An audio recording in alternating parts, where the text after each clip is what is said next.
again, I would like to invite Paavo Nieminen from the University of Jyväskylä to the stage, and he will reveal the new masters of the gaming universe.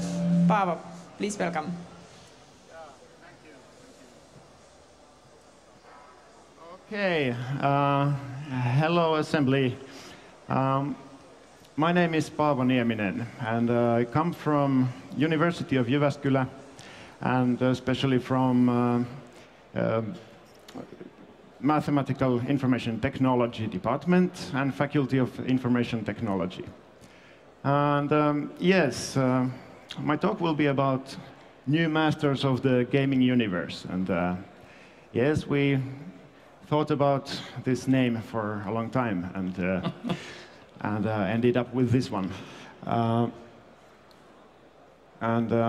It's also going to be about research and education of games in the place where we come from. At the later part, I'll also be inviting a student of ours who is Erkki Koskenkorva, sitting out here, but his turn will be later.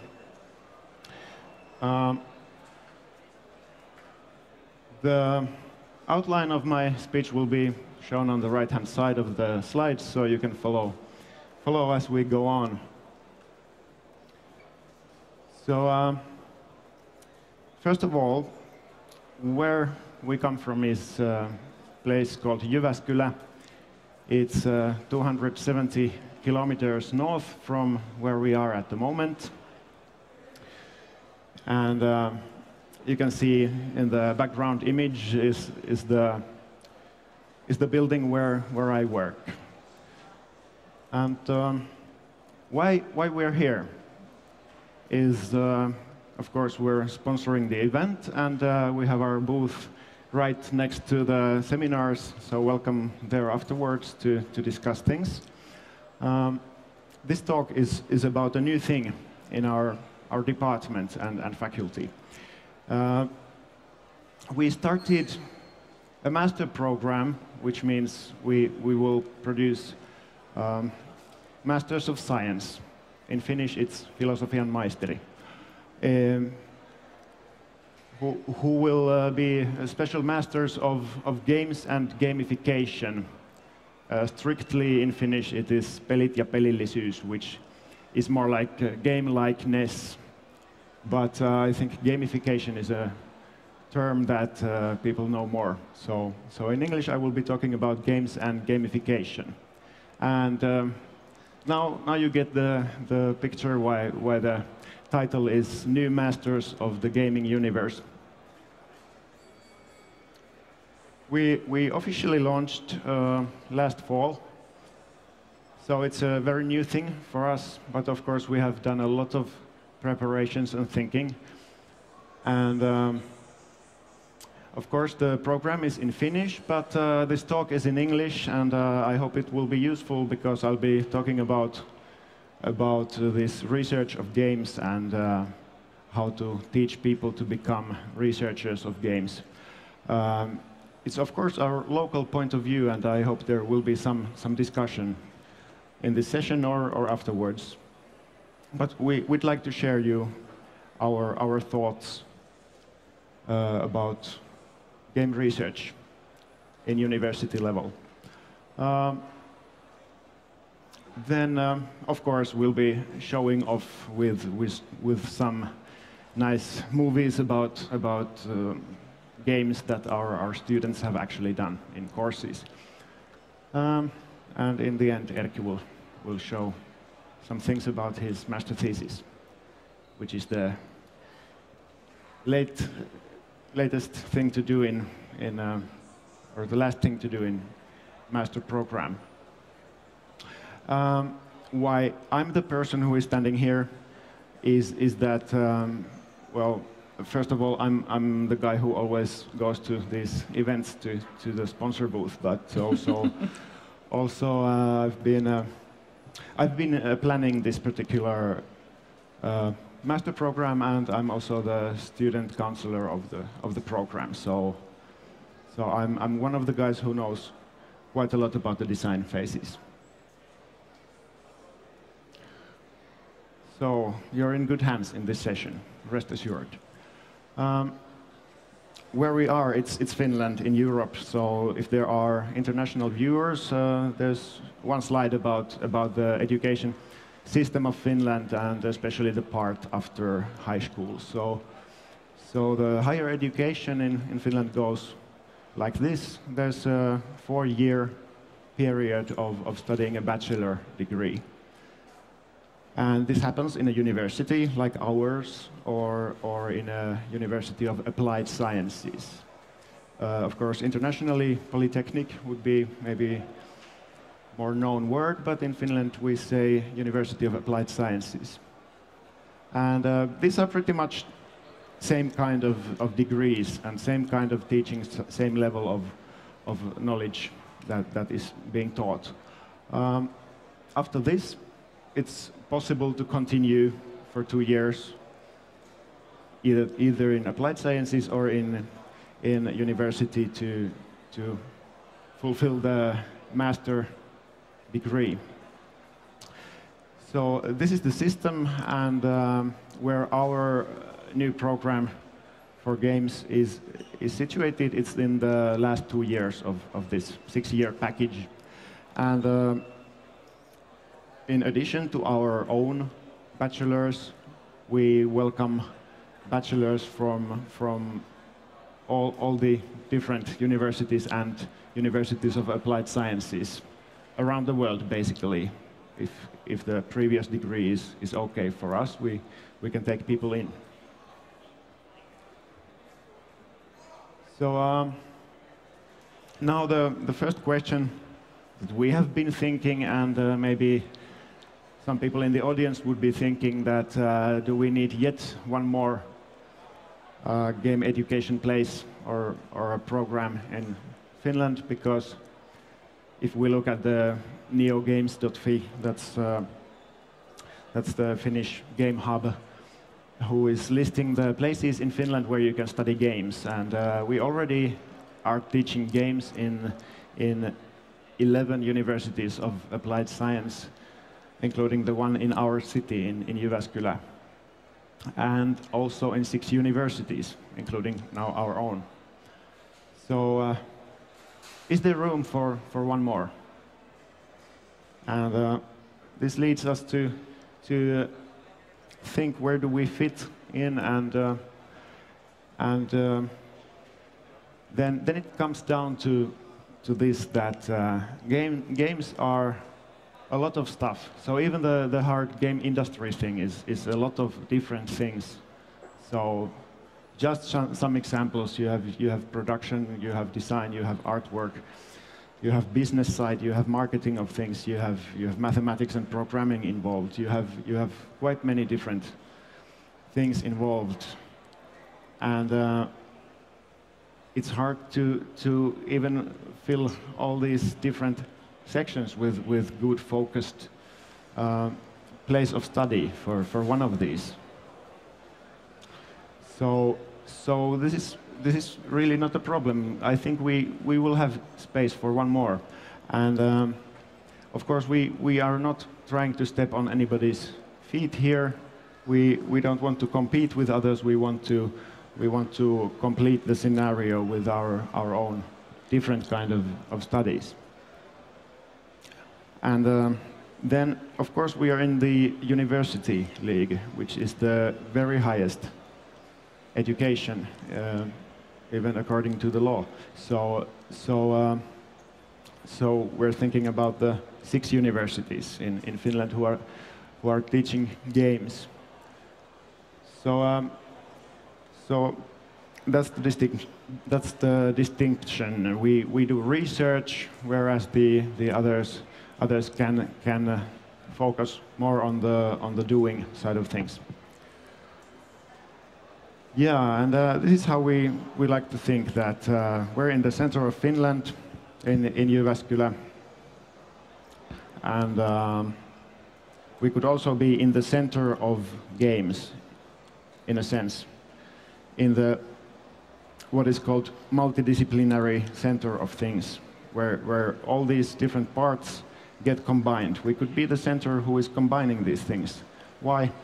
because in Jyväskylä we do have quite many fields already, and we can do locally a lot of this combining of multiple things. And then on the previous slide I say we should focus on research. So what's game research anyway? And there's a fix me on the slide, I know. This is because this was the last slide I was supposed to do after I really know, after writing all these slides, what do I want to say about what is game research. And then really I realized that I'll delete this slide totally, and then I forgot. Yeah, okay, it's there. What is game research? Can be many things. It's of course research of games, that doesn't say much. What says a lot more is actual research which is published about games. And where do I go to look for previous publications in games? Of course, I start with our own university. And who has been leading the pack there is the Faculty of Humanities. So in human sciences, we have a long track of research regarding games. And there's a couple of actual publications taken from the web page, actually. And then you can see there are quite different titles, and they are all about games. And well, I personally come from mathematical computer science and simulations and optimization, this kind of quite technical thing, originally not related to games. So for me, this second title here, real-time hermeneutics, meaning making in ludonarrative digital games. I understand digital games, but then I'm sure this is something very important in research and science, what these other words mean. Then I actually read this last mentioned paper, this game definitions, Wittgensteinian approach. Yeah, very interesting paper, quite deeply philosophical. And after reading this paper, I really decided I need to delete this slide where I try to tell you what is game research, because this paper is about what is a game, and it is definitely research about game, but even about how to define a game. So I'm not going to make a definition of game research when I have here a title of a paper that examines the definition of a game in the first place. Yeah, but then you can see we have been doing different things, and I suppose later on you can pause the slides and read more if you want, or you can go and see this web page. There's more in there. What is common in many of these is the word education, which is quite natural because in Jyväskylä we have very long roots in teacher education and in educational science. So all these things about learning, teaching, classrooms, classroom utilities, it's a very long track in Jyväskylä, dating more than 100 years back, even before time there were computers. So now there are computers, now there are games. Now it's important to research how games and learning, teaching, and all these educational things could combine together. And of course there are other recurring themes here. There's also things about sports here, because and these games for physical exercise, exergames, I think they call it. And this is natural in Jyväskylä. We do have a whole faculty of sports sciences. So there's a long track about researching sports, how to do sports. Okay, now we have games. We can research how they combine with sports, because we have all the knowledge about sports as sports. Now we just go to research games in sports, or sports in games. Get one more slide of just publications about games before we launched this new thing last fall. So is it a new thing? Well, it is a new master program. It's a name for actually doing this thing. So learning recurs, and what also recurs there is languages. We have a long history in teaching many different languages and cultures, cultural studies. So these are recurring themes. What appear also is practical and theoretical issues about definitions of game, and so on. And there's even some about political issues raised with some games. This was this one title there about this Commodore 64 game back in the 80s, and there were some political discussions after that came out. Okay, and the point was, if you take away the game, we're left with very old and strong research footings in Jyväskylä, where we come from. And there are many, there are more than was mentioned here. It's a university of 16,000 students, so there's a lot of stuff going on which can be combined with games. Yeah, and while we talk here, I must mention, because I was asked to, that there's also a new opening about games and journalism, or journalism and games. It's news games, and Erkki will be talking about that later in the speech. Okay, so I think we're good to go in Jyväskylä and games. So that was the whole university level, and then we are Faculty of Information Technology. So we have our old research tracks in industrial science, let's say manufacturing industry or engineering problems solved with mathematics and computers. But come to think of it, it's not so far from what is required in game engines, for example. So all this physical modeling, simulations, just make it faster, make it simpler, make it real time. That's physics engine. Well, not so easy, but all the mathematics behind it, all the details that make it work, they are known to people in our faculty and especially department. And in the other department, we have a long history, again, about economics and business in the field of information technology. So there's long roots in things like information management and electronic commerce, so on, even digital media. So I think we're supposed to take our steps in this technical way. So when we go into games and make a master program, we must make it technical, because that's what we do in our building, seen in the picture in the background. So we do what they did in the human sciences, Faculty of Humanities. They use their old strengths. We are going to use our old strengths, which are those mentioned. Now we go even to the department level. We have formerly not thought so much about the business, but how things work. How do we make them better? And that has mostly been about programming, software engineering, mathematics and computation combined to make good software.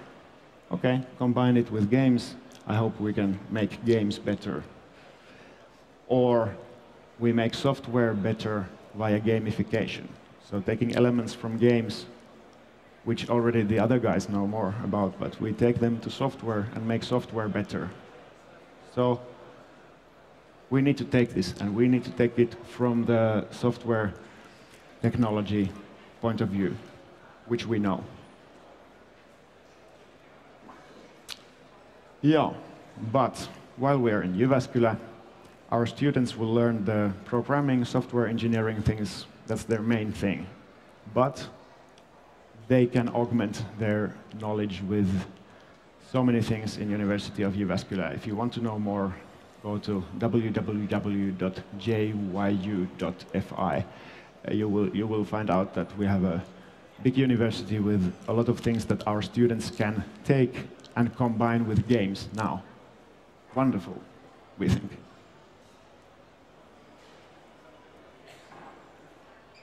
So, all this talk about different things and combining them and being in the center, it's about this multidisciplinarity thing. And if there is a Finnish youngster looking at this video, I hope you understand English. For sure you do, because you play computer games with friends all over the world. You must speak English and understand it. So perhaps you don't know the meaning of word multidisciplinarity, but it means just this, combining many different fields and putting them together for some purpose, for example, a game. Yeah.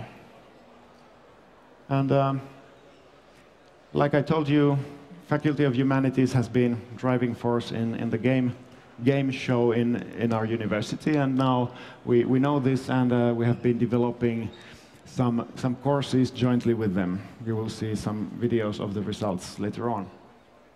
So of course we start to combine forces with those who already know best. Yeah, and of course we have to mention that in Jyväskylä we also have companies, and we have support for companies, and we have different units who are dealing with games. Some which are mentioned here is of course the University of Applied Sciences. I'm here to speak for the university, but this is not to say anything bad about the University of Applied Sciences. We welcome their graduated bachelors, of course, and we'll make them new masters of the gaming universe. They already know how to program, perhaps even better than our own bachelors. Oops, I said it. But it's because in our courses we must prepare our bachelors towards the research side of things and doing science. So that takes time from actual doing of things. So it is a reality that guys from the other school might be able to program better, but they will have to learn a bit about how to do science and mathematics and stuff if they continue in our master program. So in the end, they will all be masters of the gaming universe, we hope. EXPA, that's the Finnish hub, the Jyväskylä hub for game enthusiasts, developers and companies, and students as well. And then there's this Game Lab. It's a project where people are doing games, and I'm not saying students because there are also non-students there, but also many of our students are taking part in this kind of thing. Everything will be found in Google if you want to know more, or you can ask us at the sponsor table.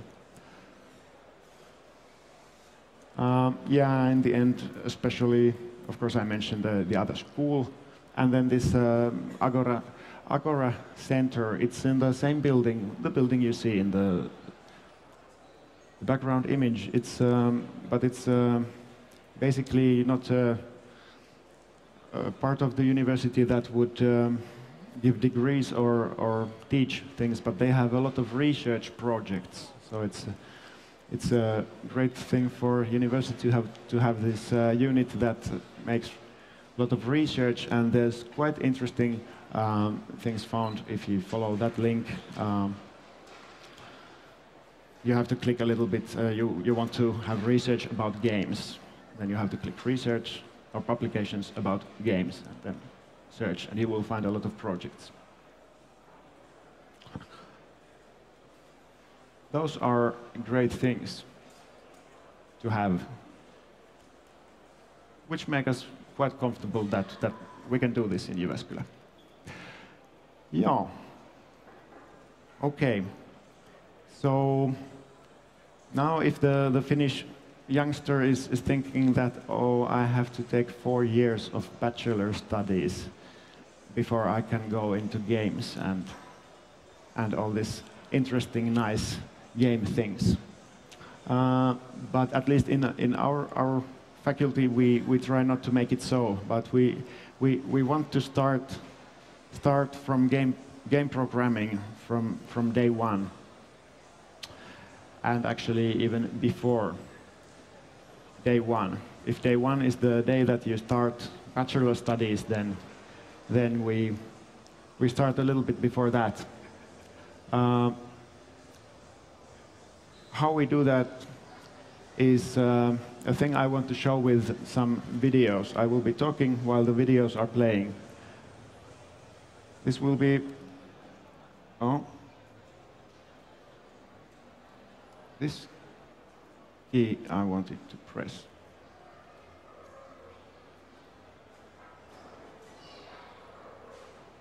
Okay. I will bring a video to the screen, and maybe you can put the background music a little bit less loud so that I can speak at the same time.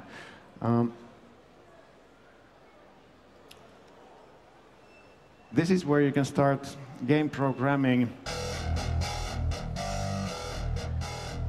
before day one. We have this thing called game programming course for young people. This means 12 to 18 years old. So it's a 1-week course where the youngsters can make their own computer game. They design it, they program it, and of course the games are not like high-end games, but of course this is the first touch in programming for these kids, for many of them. So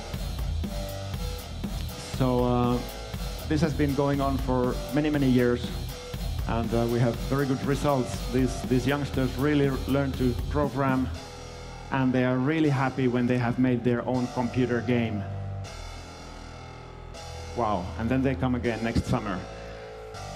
And of course we hope they come to study for the bachelor degree as well, of course. But it's quite nice things that some of them can do. Of course there's a lot of help from the instructor, but naturally, if there is a 12 to 18 years old guy in the audience, I hope to see you in our next summer courses for youngsters. Nuorten peliohjelmat ja kurssit 12-18-vuotiaille. Tervetuloa. And then I stop it and show you another one, which is then the day one. This is the actual products of programming one. You know, programming one, where you write hello world and stuff. But we do it a little bit differently in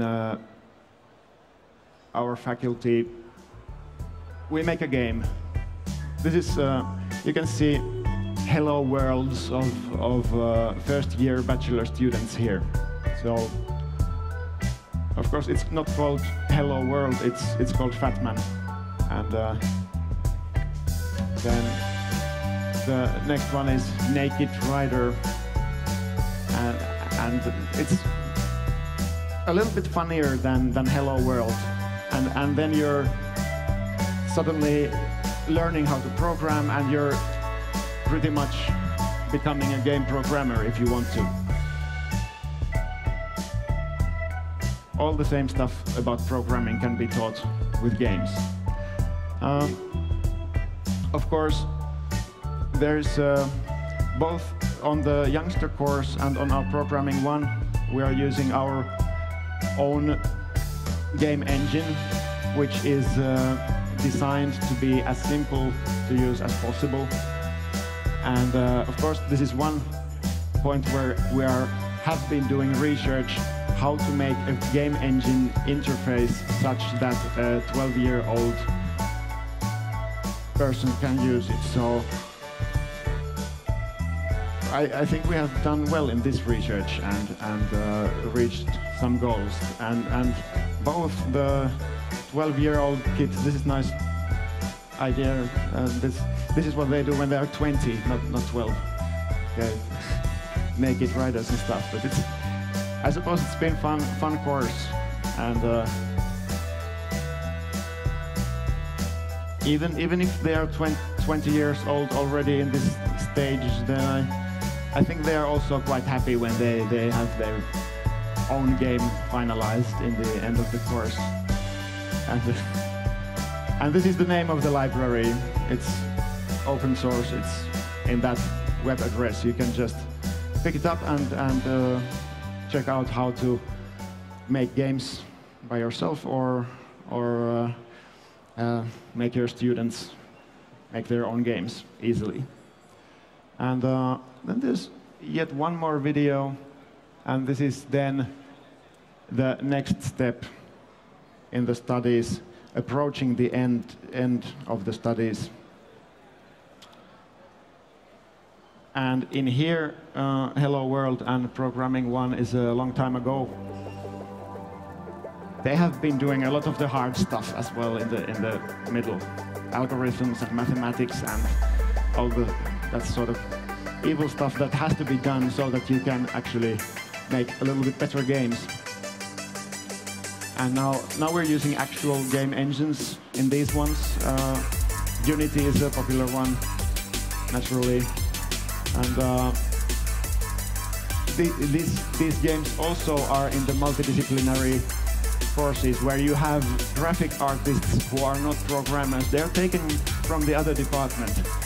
They have been studying those things, and they can do music, they can do art, and they can do exactly that. And then there's a producer, and then our guys will be the programmers who put it together with the engine. And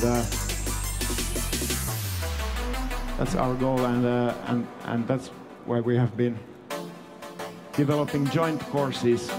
In the courses we get, this one, for example, has been in assembly game development competition, and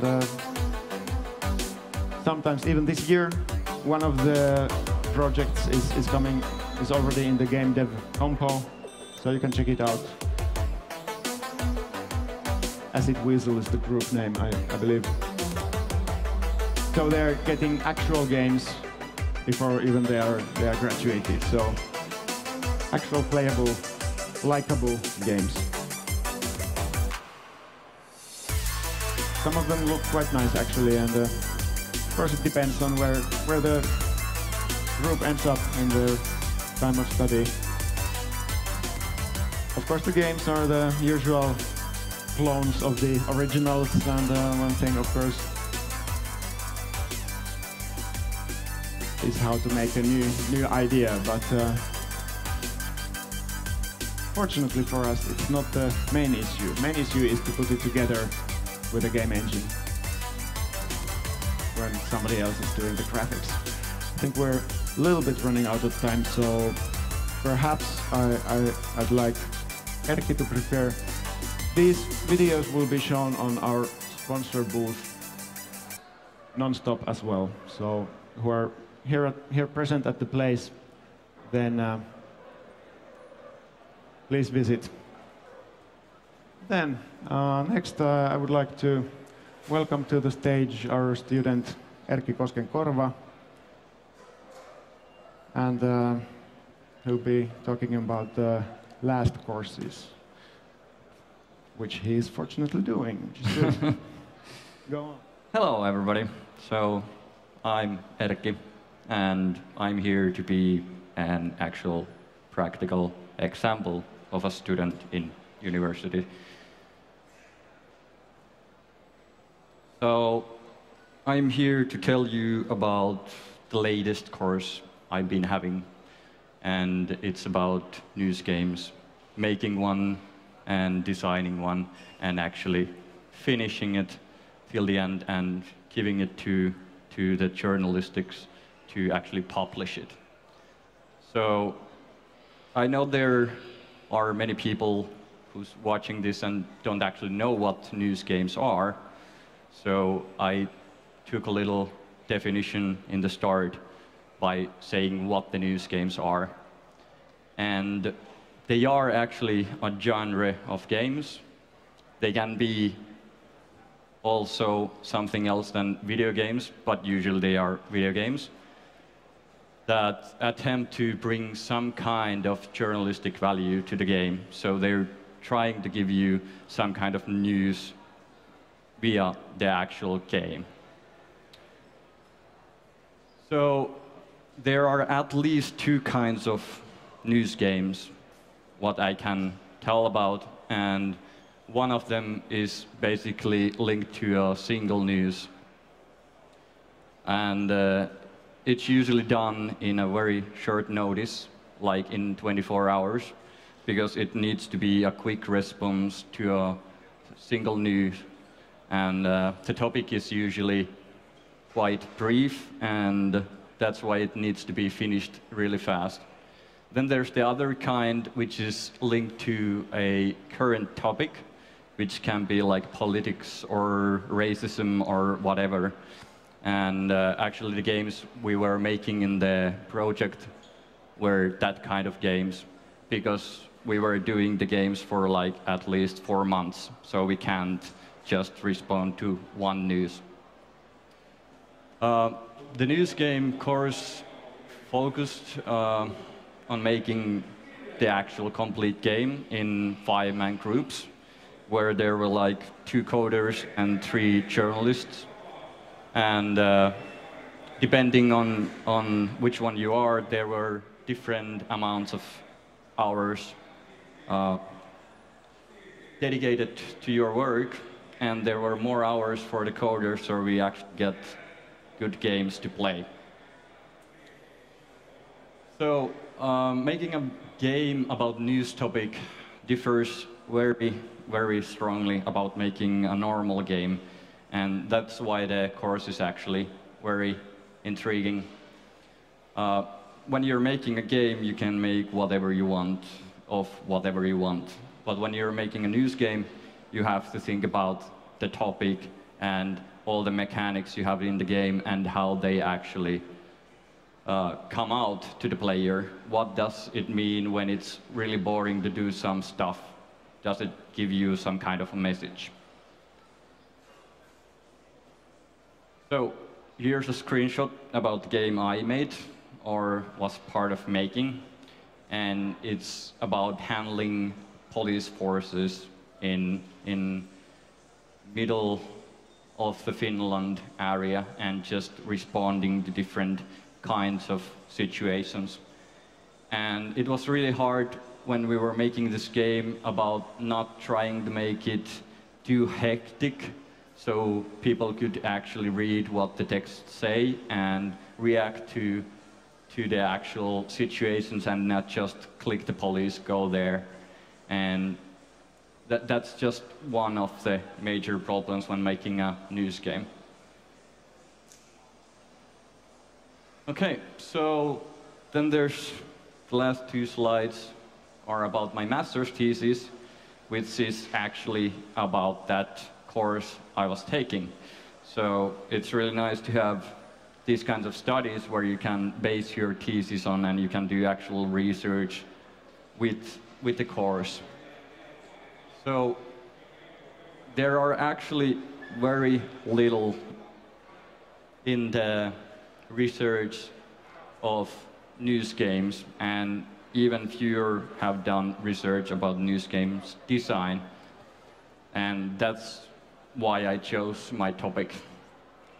And in my research, I'm trying to answer the following questions.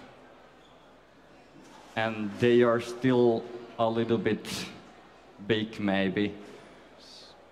and answering them might be a little bit hard for just one research.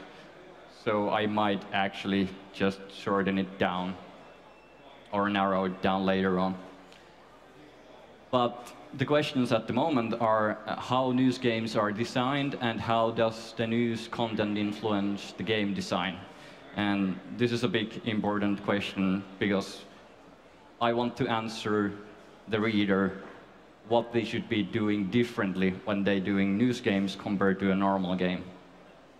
Then I have these two sub-questions which I want to answer, which will help to answer the actual bigger question. And the first one is, how does news games design differ from other games design? And that I want to basically take from the earlier studies and see how the normal games are designed and then try to apply my news games design for that and see what are the differences. And then the second one is, how can you consider procedural rhetoric in news games design? That's a big word, procedural rhetoric, but it basically means there is always a message what you're giving with your game mechanics. If the game is hard, the player thinks it's hard for a reason, and you're actually giving an opinion, and that's really important in news games. And how I'm actually doing it is that I made people from the course answer my questionnaire, and I tried to make them answer very thoroughly how to design the game in that course. And after I got that back, I started comparing the results to already existing game design guidelines. And when I was done with that, the research result should form rough guidelines. I'm not still yet done with it, so I'm not pretty sure will it, but it should provide, at least for some cases, and it should be used to design better news games. And that's all. I want to thank very much for this opportunity to talk about this. And since we actually ran out of time, we might have time for one question, if there's anybody interested to ask something from me or Paavo.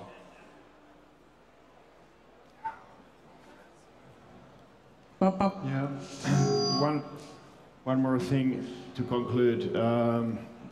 If you remember, Game Dev Compo winner of last year, this Office Rage simulator, graduated from us, this guy who made it. And so, final conclusion, going through our current education track does not completely kill the creativity of the student in all cases, which is good. Any questions?